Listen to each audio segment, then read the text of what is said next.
காலையில எந்திரிச்சோடனே நம்ம குழந்தைகளுக்கும் சரி, நம்மளோட ஹஸ்பண்ட்ஸ்க்கோ, நம்ம வைஃப்ஸ்க்கோ நம்ம வந்துட்டு என்னென்ன கொடுக்குறோம்? Coffee, tea. நான் வந்துட்டு புரோட்டீன் ஷேக் குடிக்கிறேன், பூஸ்ட் குடிக்கிறேன், ஹார்லிக்ஸ் குடிக்கிறேன், மைலோ குடிக்கிறேன். ஓ மை காட், எல்லாத்தையுமே ஸ்டாப் பண்ணிடுங்க. நாளையிலேருந்து உங்கள் வீட்டில் வந்துட்டு இந்த அழகான ஜூஸை நீங்கள் ட்ரை பண்ணுங்க.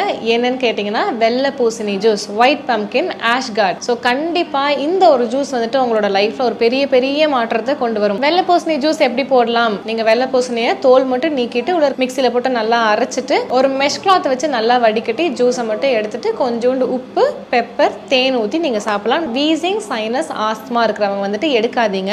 ஒருவேளை எடுக்கிறீங்கன்னா அதில் கொஞ்சம் பெப்பர், இந்து உப்பு ஆட் பண்ணி எடுங்க. இதை எடுத்துட்டு ட்ரை பண்ணுங்க. இல்லை அது உங்களுக்கு ரொம்ப கஷ்டமா இருக்கு, எனக்கு வீசிங் ஜாஸ்தியாகுது, சைனஸ் ஜாஸ்தியாகுதா, நீங்கள் எடுத்துக்க வேண்டாம். மற்றபடி எல்லாருமே ஆக்சுவலாக இப்போ பிரெஸ்ட் ஃபீடிங் மதர் அது இதுன்னு ஏகப்பட்ட கேள்வி.